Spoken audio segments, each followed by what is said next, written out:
Part 36.9, Surah Ya-Sin, the heart of the Quran, Assalamu alaikum. Welcome back to Sufi Essence with Hammad Syed.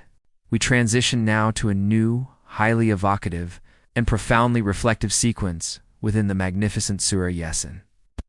Universally revered as the very heart of the Quran, having established the irrefutable, cosmic evidence for Allah's sole sovereignty, the absolute certainty of resurrection both, and the perfect, rhythmic order of the universe, through the grand immutable cosmic signs, the elegant movements of the sun, moon, and the flawless alternation of night and day, as meticulously detailed in verses 36 to 40, the discourse now returns decisively and compassionately to the theme of creation, focusing intensely on humanity, its historical deliverance, and its precarious moment-to-moment survival.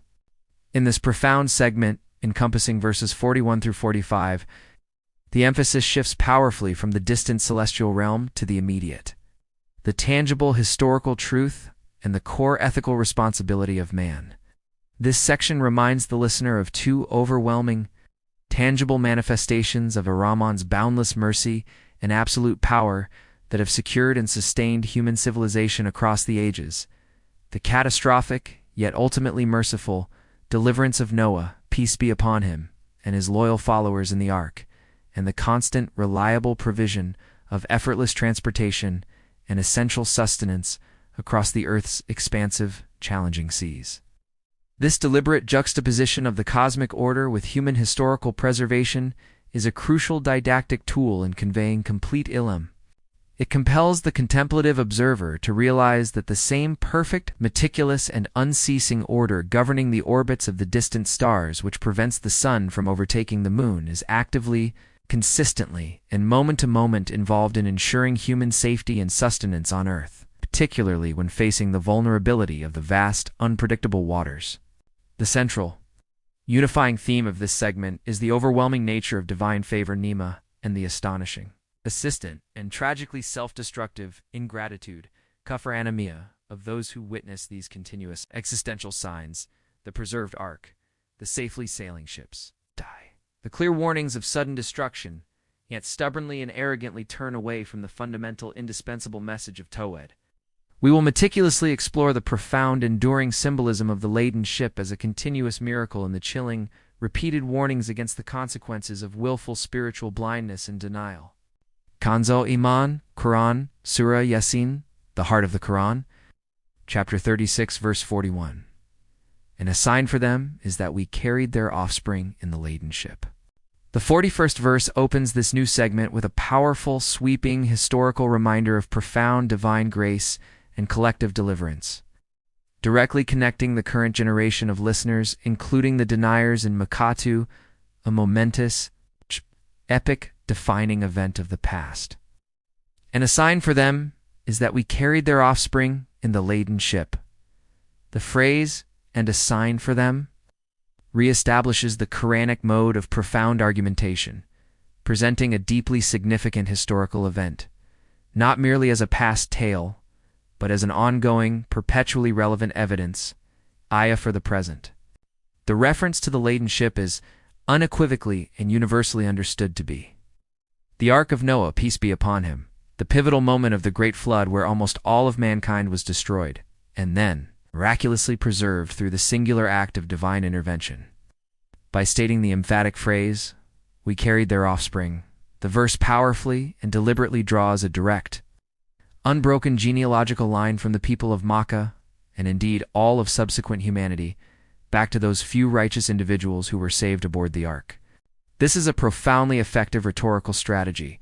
The very existence, the very breath, the very life, and the very generation of the current deniers are a direct, undeniable result of Allah's mercy, decisive intervention, and preservation during that catastrophic global purification. Their physical survival in the present day is, literally and conceptually, a continuous sign against their current denial and historical amnesia. The term Laden ship emphasizes the completeness and sufficiency of the provision. It was laden not just with human beings and animals, but with the critical seeds of future civilization and the entire biological heritage of the planet, making it the sacred cradle of the next age of human existence. Therefore, this historical sign is continuous and active. The fact that they exist today, standing securely on dry land, is itself a perpetual, living testimony to Allah's absolute power to create, to destroy, and to resurrect life from total destruction. Just as the earth itself was resurrected and renewed after the vast deluge, this realization establishes an indispensable link between the sheer power demonstrated in the heavens and the active, merciful preservation of human life and lineage on earth. Kanzel, Aman, Quran, Surah Ya-Sin, the heart of the Quran, chapter 36. Verse 42, and we created for them other like things upon which they ride. The 42nd verse expands the theme of divine provision and transportation, masterfully moving from the specific, singular, historical miracle of the ark to the continuous, daily and universal favor of general, accessible transportation, and we created for them other like things upon which they ride. The immediate and most essential reference here is to the creation of ships and boats in general, extending the initial epical miracle of the ark into a persistent, accessible, and continuous blessing available to all generations and societies. The astonishing ability of massive, heavy ships, often laden with vast amounts of goods and many people, to float and successfully navigate the vast, tumultuous waters of the ocean, defying common intuition and the law of gravity, makes the act of sailing a continuous, practical miracle designed and sustained by Allah. Furthermore, the phrase other like things has been expansively and wisely interpreted by scholars to include all forms of conveyance that fundamentally benefit and disconnect humanity, whether created in antiquity or discovered much later ships. Domesticated animals like camels and horses, often termed the ships of the desert, and even prophetically, modes of transport yet to be conceived, like automobiles, trains, and airplanes, which allow humans to conquer space, distance, and gravity. This inclusive interpretation aligns perfectly with the Quran's timeless, universal nature, suggesting that any mechanism that overcomes natural barriers to facilitate human movement, trade, communication, and the flourishing of civilization is ultimately a product of Allah's creation and inherent wisdom. It's designed solely for the comfort and profound benefit of humanity. This verse powerfully underscores the vastness and multi-generational scope of divine bounty Naima, reminding mankind that the very infrastructure necessary for complex civilization and global connectivity is not merely a product of independent human ingenuity, but a fundamental possibility granted and continuously sustained by the Creator, demanding gratitude and recognition of Tawhid in every single journey undertaken. Kanzal, Iman, Quran, Surah Ya-Sin, the heart of the Quran, chapter 36. Verse 43, and if we please, we can drown them. Then there will be no helper for them, nor will they be rescued. The 43rd verse injects a sharp, immediate, and sobering reminder of the fragile, utterly dependent nature of human existence. Following immediately and dramatically upon the mention of safe, continuous travel across the sea, and if we please, we can drown them, then there will be no helper for them, nor will they be rescued. This stark, uncompromising statement serves as a chilling, necessary counterpoint to the bounty and mercy mentioned in the previous two verses. The safe voyage of the ship across thousands of miles is not secured by human skill, material strength, or technological sophistication. It is sustained moment to moment by the sheer, unconstrained will of Allah. The phrase, and if we please, can drown them, removes all illusions of human control, mastery, or self-sufficiency over the elemental forces.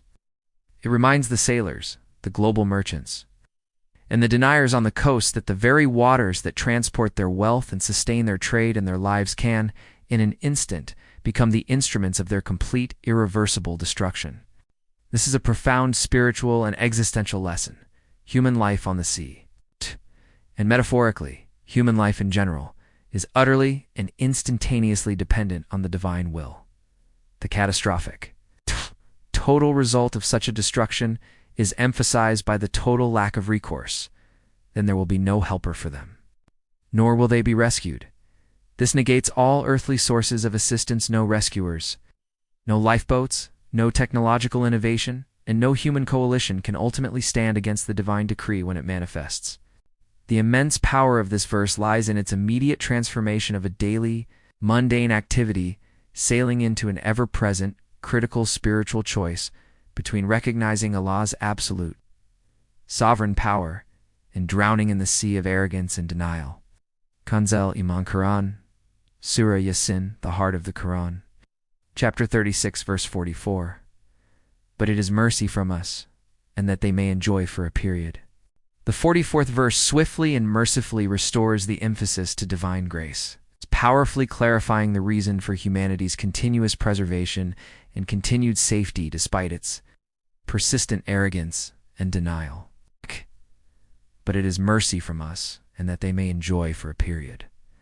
This pivotal verse acts as a theological bridge, explaining the apparent vast contradiction between Allah's absolute terrifying power to destroy, verse 43, and his constant unfailing forbearance and sustained provision. The primary overriding reason humanity continues to survive, travel safely, and prosper is not human merit, spiritual worthiness, or technological achievement, but entirely mercy from us, Ramat and Minna, an act of sheer, unmerited, foundational, and continuous compassion flowing from Ar-Rahman. This clarifies that the daily safe crossing of the sea, the successful completion of a journey, and the avoidance of sudden calamities are all direct, observable, and continuous manifestations of this encompassing divine mercy. The secondary reason for this preservation is temporal and conditional, and that they may enjoy for a period. This grants humanity a fixed, predetermined time, ilahiyan, a full, unexpired lifespan to live, enjoy the bounties, and critically, to reflect, repent, and ultimately return to Tawhid. This is a profound statement on divine hilm, forbearance, demonstrating that every moment of safe passage and every successful breath is a direct extension of Allah's grace, granted specifically so that they may utilize this allotted time for spiritual growth, ethical correction, and eventual accountability before their enjoyment and their time runs out and the final judgment is due. Kanzo Iman, Quran, Surah Ya-Sin, the heart of the Quran, chapter 36, verse 45. And when it is said to them, fear what is before you and what is behind you, that you may be shown mercy, they turn away. The 45th verse culminates this sequence with a sharp, regretful, and sobering critique of humanity's persistent, willful ingratitude and complete rejection of the continuous, manifold warnings. And when it is said to them, fear what is before you and what is behind you, that you may be shown mercy, they turn away. The verse describes the persistent, compassionate warning being given by the prophets, peace be upon him, and the sincere believers throughout history. The core command is to fear what is before you and what is behind you. This comprehensive and existential warning encompasses both the consequences of their deeds in this world, what is before them, referring to the immediate future or impending worldly doom, such as being suddenly drowned like the previous nations in the ultimate, inescapable consequences in the hereafter, what is behind them, referring to the certain judgment and the eventual punishment in the fire. The ultimate purpose of this universal warning is profoundly compassionate, that you may be shown mercy. The path to divine mercy, Rama, is explicitly paved with caution, consciousness, and obedience, Taqwa. However, despite the clarity of the signs, the constant reminders of the ark's salvation, the ship's safety, and the explicit warnings, the verse records the tragic, almost unbelievable response. They turn away yaktalafun, meaning they deviate, disagree, or stubbornly reject the guidance, walking away from the source of their own salvation and security. This deliberate turning away confirms their state of spiritual blindness, ghaflah, transforming the divine offer of mercy into a potential judgment, as they actively reject the very thing they are being offered. The verse highlights the immense tragedy of a creation that constantly rejects the love, salvation, and clear warnings of its creator. Hadith. The necessity of heeding the warnings and seeking mercy through collective action. The verses emphasize the constant divine warnings to humanity, warnings of both potential immediate destruction, like being drowned, and ultimate accountability, the hereafter, and the corresponding necessity of turning to Allah in taqwa, fear and consciousness, to gain mercy. The entire life of the believer is conceptualized as a continuous, dynamic journey navigated between fear and hope. The Prophet, peace be upon him, taught The example of the person who stands by the limits ordained by Allah and those who violate them is like the people who boarded a ship. Some of them took their places on the upper deck and others on the lower deck. The people of the lower deck, when they needed water, passed by the people of the upper deck and said, "If we make a hole in our share of the ship, we will not harm the people of the upper deck. If they let them do as they wished, all would perish. But if they restrained them, all would be saved." Bukhari, Hadith, number 2493. This hadith, found in Sahih al-Bukhari, perfectly complements the Quranic warning about the laden ship and the risk of perishing through denial and transgression, verse 43. The ship represents the community, the society, or even the whole of creation, saved only by Allah's sheer grace. The act of making a hole symbolizes sin, transgression, and the rejection of divine limits and warnings. The hadith's profound message is that sin is never merely a private affair. The actions of those who violate the limits what is behind you in terms of divine law threaten the safety of the entire community, what is before you in terms of worldly doom, like the flood. The hadith emphasizes the critical need for believers to actively restrain the transgressors, upholding the warnings and the guidance, precisely that you may be shown mercy. The salvation is collective. Just as the original salvation in Noah's peace be upon him, ark was collective. This reinforces the idea that true taqwa, fear of Allah, involves both personal vigilance and active communal responsibility, ensuring that the divine mercy that sustains the ship of civilization is not withdrawn due to willful neglect and arrogant rejection of the warnings. Let us now supplicate, drawing from the profound lessons of these verses, asking Allah to grant us a deeper understanding and to guide our every step. O Allah, our sustainer, grant us a profound awareness of the sign that our very existence is due to the salvation you granted in the laden ship of Noah, peace be upon him. Illuminate our hearts to see your mercy in all the like things you have created for us to ride. Protect us from the sudden drowning of this world and the eternal drowning of the next. Strengthen us to heed the command to fear what is before us and what is behind us, so that we may never turn away from the path of your boundless mercy. May Allah illuminate your heart and mind with the light of this divine ill. May He make your channel a beacon of guidance for all who seek spiritual clarity and truth. May your efforts be a source of immense reward, and may you be granted the highest stations of paradise. May the peace and blessings of Allah always be upon you and your loved ones. May He grant you unwavering steadfastness on the path of truth. And may your work be a testament to His magnificent names, Ar-Rahman and Ar-Rahim. Ameen.